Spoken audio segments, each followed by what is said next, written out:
Estamos começando agora o programa Espírito e Vida, uma produção da Federação Espírita do Rio Grande do Norte.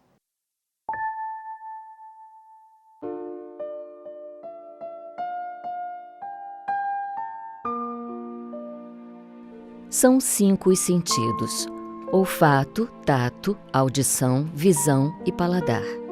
Cada um deles se encontra limitado a certos ajustes nos seres humanos. Nossas células olfativas distinguem geralmente os odores agrupados.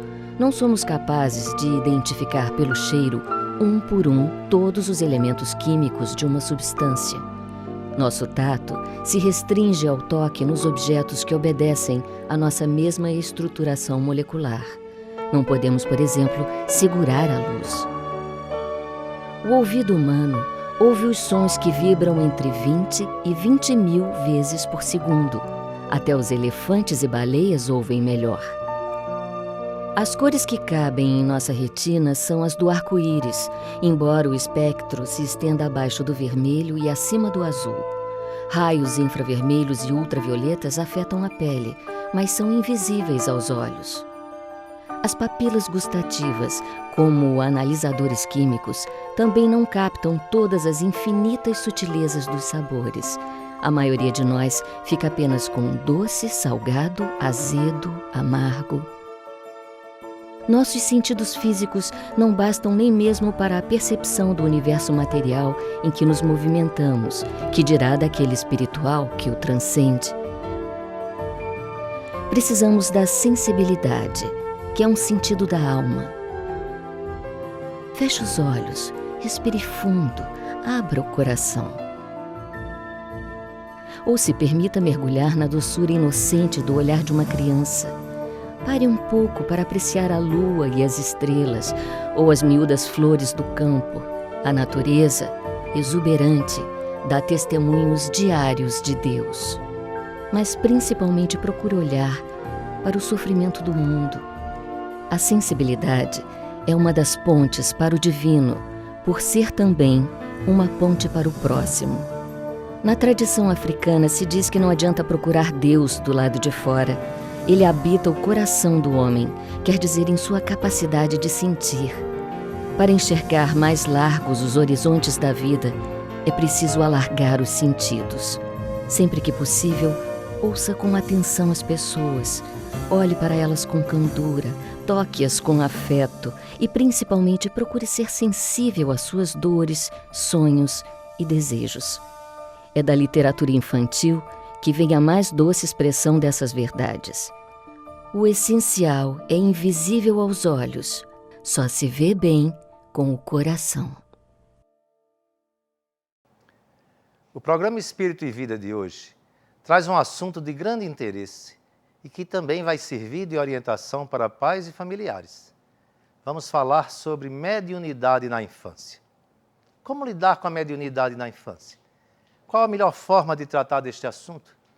Quem vai conversar conosco sobre esse assunto é a mineira Sueli Caldas Schubert. Sueli é palestrante, escritora com vários livros publicados na área da mediunidade, além de realizar palestras e trabalhos sobre o assunto em diversos locais do Brasil e inclusive no exterior.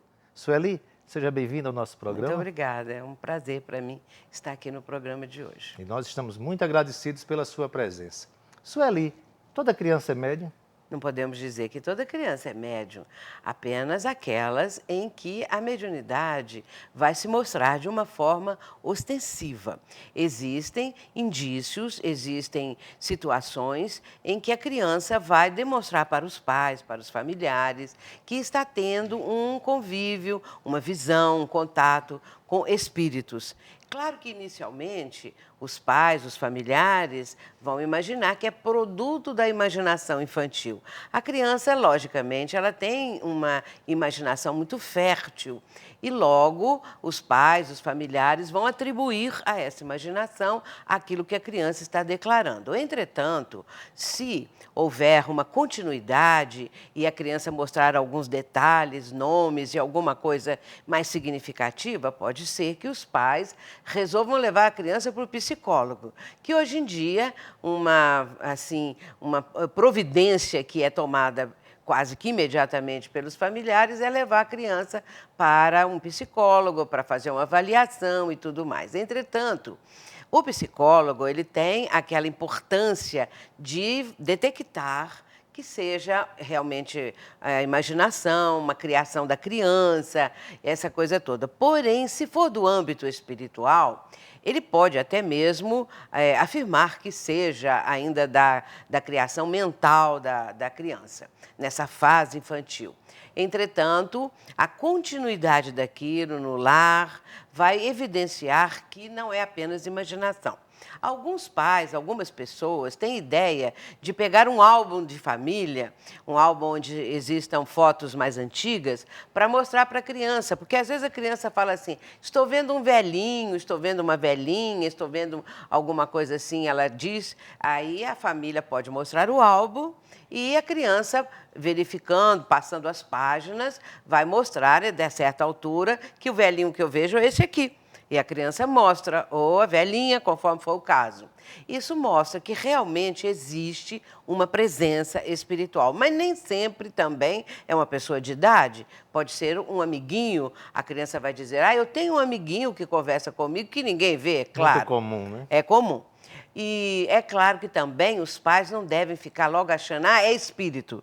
Isso também, em doutrina espírita, nós temos muito cuidado e recomendamos aos familiares que não incentivem, mesmo que seja assim, confirmado que é um espírito que a criança está vendo, não se deve ficar incentivando, nem perguntando, para não sobreexcitar a imaginação infantil, que de natureza já é bastante criativa. Portanto, existem aqueles casos que pode ser só algo que a criança está imaginando e aqueles outros que são, na realidade, espíritos que se apresentam. Podemos falar muito ainda sobre isso, porque é um assunto muito interessante. Mas então, quais seriam os sintomas, quais seriam os sinais da real mediunidade de uma criança? Sim, Porque criança é sempre agitada, criança é sempre danada, não é? Então dá a impressão que está sempre mediunizada. Né? Pois é preciso que se observe bem isso. Como eu disse, para não ficarmos o tempo todo achando, ela está vendo espírito, é uma criança que é médium, é uma criança de outro planeta, porque existem os pais também bastante criativos e imaginativos e podem descambar para esse lado. É preciso observar com cuidado. Como eu disse, se a criança começar a dar detalhes, se a criança se sentir bem ou atemorizada, porque em certos casos pode ser que a criança tenha, por exemplo, sonhos, pesadelos, nos quais ela vai relatar que viu uma coisa muito feia, uma figura. Mas hoje em dia temos que levar em conta o seguinte, como esses filmes infantis apresentam tantos monstros, tanta coisa, que pode ser alguma coisa que a criança viu no filme e aquilo está ressumando no sonho durante o período do sono. Por isso é preciso ter esses critérios e esses cuidados e os pais, sendo assim, bastante convicta a criança e os pais observando, porque os pais também têm que estar atentos. Hoje em dia, muitas vezes, os pais estão tão ocupados, profissionalmente falando, e uma série de outros compromissos, que nem sempre observam. Mas se observarem, podem ter a ideia de levar a criança a um centro espírita. Na realidade, é o centro espírita que tem condições, recursos, pessoas capacitadas para identificar aquilo que a criança está dizendo. Sendo identificado, aí nesse caso não quer dizer que a criança vai trabalhar como médium, não, porque ela não tem condições para isso, ela não tem idade, ela não tem amadurecimento intelectual e espiritual também para isso, ela vai passar por todo um processo de atendimento. Nós temos nas casas espíritas a evangelização infantil e essa criança começa a participar da evangelização infantil caso queiram, né? Caso os pais tenham vontade de que a criança possa ficar livre daquilo, porque através de um tratamento espiritual que a Casa Espírita apresenta, essas visões podem desaparecer, elas podem ser atenuadas. Há uma idade limite, uma idade referência para que que a pessoa deva começar a atuar na mediunidade de uma forma efetiva? Claro que existe uma idade. Uma criança não tem ainda o amadurecimento, não tem condições para entender isso, mesmo porque a presença dos espíritos, essa visão espiritual e essa percepção de espíritos podem fazer com que a criança se distraia muito, se desvie dos estudos, da sua vida comum, normal e tudo mais. Quando eu digo isso, estou falando dessa vida de estudos, de tudo mais que a criança apresenta. Por isso é preciso ter cuidado. A idade, não podemos dizer que é uma idade assim precisa. Depende do desenvolvimento do adolescente, porque aí nós temos que analisar se aquela mediunidade, ela prosseguiu. Se ela prosseguiu, na adolescência ela pode se apresentar mais ou menos forte. Ela pode estar mais atenuada ou ela pode estar mais intensificada. Afinal de contas, não é? Maiores de idade que podem assumir certas Sim, então, responsabilidades, não é? Mas a gente vai interromper um pouquinho. Pois não. E daqui a pouco a gente volta conversando ainda sobre o assunto. Mediunidade nas crianças. Não saia daí, fique ligado que a gente volta já.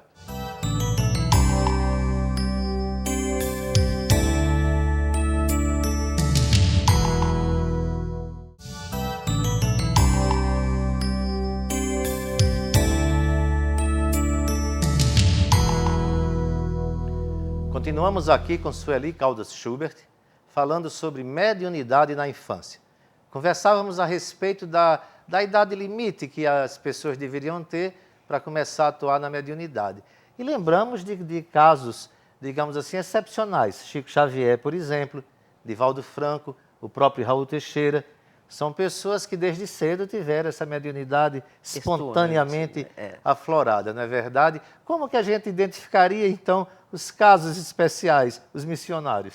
Claro que Chico Xavier, embora desde os 4 anos de idade ele tivesse contato com a sua mãe em espírito, a mãe já desencarnada, ele só vai começar a tarefa anos depois. Com 17 anos é que ele vai participar da primeira reunião mediúnica. Eu estava dizendo no bloco anterior que os adolescentes, não é? Assim, já com 15, 16 anos, com uma condição de maior amadurecimento, e conforme o caso, porque cada caso é um caso, é que ele vai ser encaminhado para uma reunião mediúnica. Chico Xavier, por exemplo, como eu ia dizendo, ele começou com 17 anos. Ele vai participar de uma reunião mediúnica, mas durante esse período, desde os 4 anos até os 17, Chico tinha o contato com os espíritos, porque ele via os espíritos. Existem aquelas pessoas que têm o que nós chamamos de dupla vista, ou segunda vista. A pessoa vê o plano físico, mas vê o plano espiritual. E dá detalhes do plano espiritual. Isso não é uma criatividade da pessoa, não é uma imaginação, porque ela pode perfeitamente, se Chico estivesse aqui aos 16 anos, por exemplo, e esse recinto, havendo espíritos presentes, ele diria que estão tais e tais espíritos e poderiam dizer que um é familiar de um ou outro, dar os nomes e tudo mais. E isso fica perfeitamente constatado e mostra a autenticidade do fenômeno. Mesma coisa aconteceu com Divaldo Franco, com Ivone Pereira, mesma coisa aconteceu também com Raul Teixeira, que você citou. Nós podemos citar N casos da literatura espírita, e fora até do espiritismo também, que mostram essas presenças espirituais e pessoas ainda numa idade bem pequena, ainda bem no começo, na infância e depois na adolescência e na juventude, verificando que a vida continua, que os espíritos estão presentes, nos rodeios, estão em torno de nós. E o fato de a morte do corpo físico ter acontecido não significa que a alma ou espírito também fique extinta, porque a vida continua e os espíritos gostam de se comunicar conosco. Como dizia o nosso querido Chico Xavier, o telefone toca de lá para cá. E eles tocam mesmo. E bastante, não é? O psiquismo infantil, ou seja, a falta de maturidade das crianças, evidentemente, dificultaria essa comunicação com os espíritos? Bem, é tudo muito, assim, impreciso, porque poderia ser que sim, poderia ser que não. Em certos casos, sim, em outros, não. Crianças que tenham uma faculdade bem mais ostensiva, bem mais caracterizada, teriam melhores condições. O psiquismo infantil, é claro que ele vai passar por todo o processo de desenvolvimento, de amadurecimento ao longo dos tempos, ao longo dos anos. Mas existem adultos que ainda são muito infantis também, têm um psiquismo muito infantil, uma personalidade que ainda não amadureceu o suficiente. E existem crianças bastante amadurecidas. Portanto, isso é muito variável. E nós vamos, aos poucos, encaminhando essas crianças de acordo com o quadro que apresentam. Mas Kardec adverte em O Livro dos Médiuns, quando ele vai falar dos perigos da mediunidade. Porque mediunidade tem lá também as suas dificuldades. Nós não podemos achar que tudo transcorra assim de uma forma tão calma, tão tranquila. Ela pode ter algumas dificuldades, porque uma criança não deve participar de reuniões mediúnicas, como também uma pessoa que já tem um distúrbio mental, porque ela vai ficar mais com seu psiquismo mais sobrecitado. Perigoso é citar mais ainda, não é? Mas essa pergunta eu acho que todo mundo em casa está se fazendo. Kardec trabalhava com médiuns, 15 anos de idade. Dr. William Crookes fez experiências com o espírito de Cat King com a garota, não é verdade? É verdade. Mas temos que lembrar como era uma garota, uma adolescente de 15 anos no século XIX. Eram aquelas meninas, aquelas adolescentes que viviam muito no seio da família. E essas crianças, essas moças, elas uma vida, especialmente as que trabalharam com Allan Kardec. Claro que não é o geral, mas aquelas, especialmente, eram dotadas de uma mediunidade ímpar, de uma mediunidade fantástica, que era a mediunidade mecânica. Portanto, nós no meio espírita chamamos de... Aliás, Kardec deu essa classificação e nós estamos acostumados a mencionar que a mediunidade mecânica é aquela em que o médium escreve sem que haja na sua mente qualquer participação. É mecânica porque o espírito dirige o braço do médium e ele não sabe o que ele está escrevendo. Ele pode, inclusive, enquanto escreve, conversar com outra pessoa do lado, outro assunto qualquer. E já existem provas disso e livros que constatam isso, que registram esse tipo de fenômeno. Portanto, eram médiuns que estavam bastante, vamos dizer assim, preparadas para fazer parte da equipe que trouxe a terceira revelação ou o Consolador que Jesus prometeu, que é o Espiritismo. Portanto, era uma equipe no plano físico e uma equipe no plano espiritual. Dando respaldo àqueles trabalhos, né? O que nós poderíamos dizer aos pais, às famílias que têm em casa uma criança que apresenta sinais de mediunidades? O que fazer?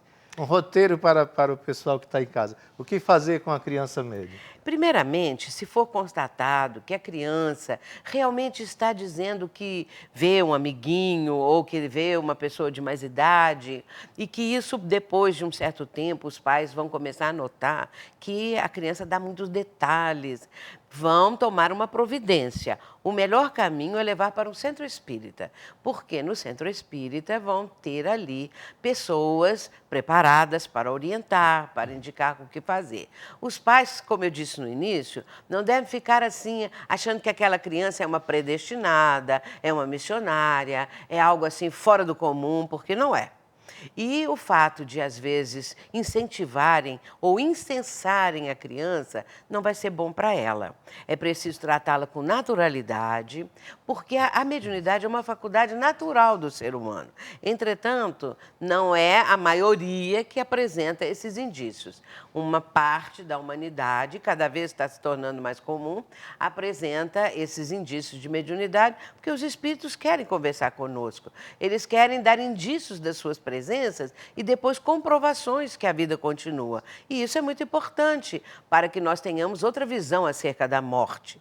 Por isso, a criança deve ser levada. No Centro Espírita, nós temos lá os cursos, né, aulas de evangelização, onde toda a doutrina do Cristo é apresentada à luz do Espiritismo, mostrando, explicando. Também existe o tratamento espiritual, que é todo voltado para os passes, para a transmissão de energias, transmissão de fluidos, para que as crianças possam se refazer, se reequilibrar, ficarem mais calmas, não é? Agora, fazer o evangelho no lar. Isso é da maior importância, que a família se reúna uma vez por semana, pelo menos, para orar, para ler o Evangelho do Cristo, comentar aquelas passagens e a criança ir aos poucos absorvendo esses ensinamentos. Ela se torna mais tranquila, ela se torna mais dócil, não é? Kardec fala isso na viagem espírita que ele fez em 1862. Ele fala que pôde observar em famílias que naquela época já seguiam a doutrina espírita, que as crianças eram mais calmas, eram mais dóceis, eram mais amorosas, porque começavam a ter uma visão da vida, o sentido da vida. O sentido da vida não é nós temos que observar que priorizamos às vezes, a gente vê a maioria da humanidade, prioriza as coisas materiais, o corpo físico, os prazeres que são tão fugazes, não é? E esquecem de olhar o mundo interior, porque todos somos espíritos. Enfim, a terapia do Evangelho, né? Chegamos assim ao final do nosso segundo bloco. Voltaremos daqui a pouco com a última parte, com as perguntas dos telespectadores sobre o tema mediunidade nas crianças, com a nossa entrevistada de hoje, Sueli Caldas Schubert. Voltamos já.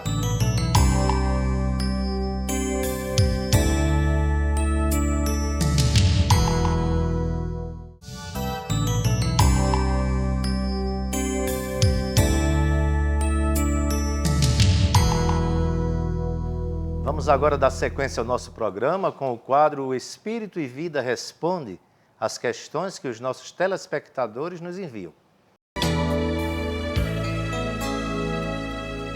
Como é que o Espiritismo faz a análise dessa questão entre o que a psicologia, o que a pedagogia fala sobre esse fenômeno dos amigos imaginários e a questão da mediunidade em crianças? O Espiritismo nos aclara e explica de uma forma muito profunda que a criança realmente ela pode estar vendo um ser espiritual, um amigo espiritual. É claro que a psicologia infantil, com todos os recursos que apresenta, pode ajudar muito, mostrando essa parte imaginária, essa parte da criatividade da criança. Em certos casos, não é imaginação infantil, mas sim uma presença espiritual que está naquele convívio com a criança. Pode ser um amiguinho, se apresentando como uma criança, um espírito se apresentando como criança. Pode ser um adulto, pode ser, enfim, uma série de circunstâncias podem ocorrer. Mas o Espiritismo demonstra, evidencia que as presenças espirituais são possíveis, sim, são muito mais comuns do que imaginamos, acontecem com muito mais frequência do que, às vezes, as pessoas possam imaginar. A partir de que idade a gente começa a perceber a mediunidade na criança? A idade que a mediunidade aflora, se apresenta na infância é variável. Existem aquelas crianças que com 4 anos, com 5 anos, com 3 anos até, podem começar a falar a presença de alguém que estão vendo, alguma coisa que geralmente é evidência. Nós lembramos o caso de Chico Xavier, que aos 4 anos, após a desencarnação, a morte da sua mãe, ele começa a ter contato com a mãe, a conversar com ela. Ele estava apenas com 4 anos de idade. Portanto, não há assim uma idade precisa. Pode ser 4, pode ser 5, devido ao fato daquele espírito que está encarnado ali, na forma infantil, que é a criança, necessite disso. Pode trazer do passado determinadas aquisições já no campo da mediunidade em reencarnação precedente e, com isso, agora, na reencarnação atual, a criança tem a facilidade do intercâmbio com o mundo espiritual, que, aliás, é a nossa pátria de origem. Uma criança muito agitada, que dá muito trabalho em casa, na escola, apresenta uma certa rebeldia, até que ponto ela pode ser considerada uma criança médium e que ela possa estar sofrendo algum tipo de influência? Uma criança hiperativa, ela não quer dizer que seja médium. Ela pode ser uma criança que tenha realmente uma condição íntima dessa hiperatividade. Nós não podemos generalizar e dizer que a criança hiperativa é porque é médium.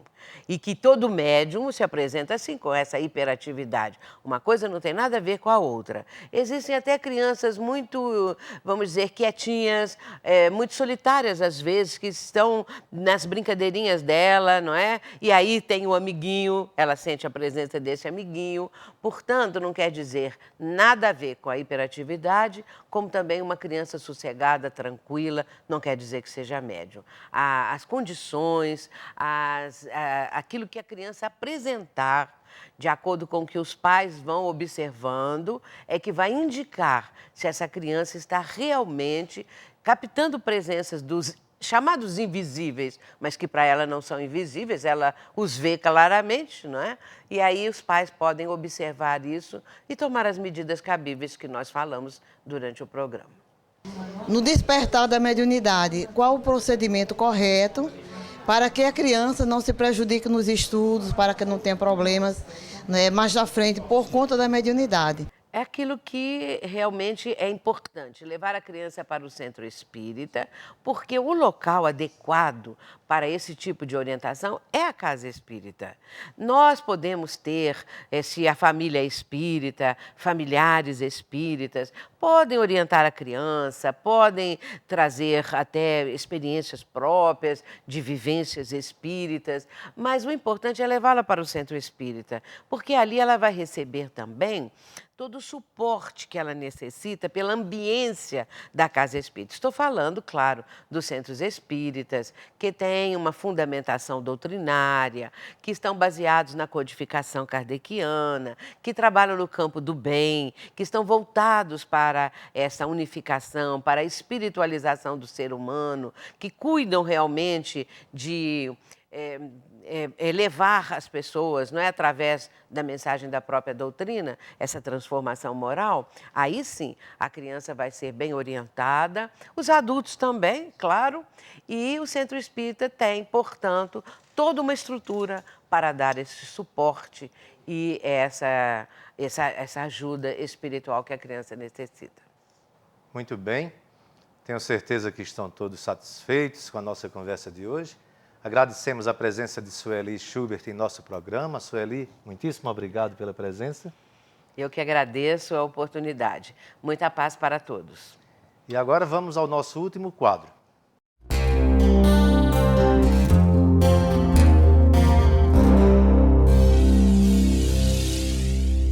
Nosso programa dá dicas de livros que podem auxiliar no conhecimento e também no aprofundamento do tema.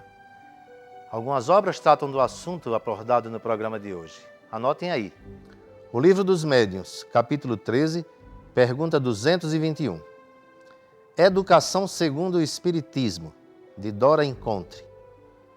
Psicologia e Mediunidade, de Adenauer Novaes. Mediunidade em Crianças, de Agnes Henriques. Mediunidade e Obsessão em Crianças, de Sueli Caldas Schubert. Chegamos ao final do programa Espírito e Vida, mas você pode entrar em contato com a equipe do programa através do e-mail espiritovida@yahoo.com.br. Agradecemos a sua presença, a sua companhia e contamos com você na próxima semana. Muita paz.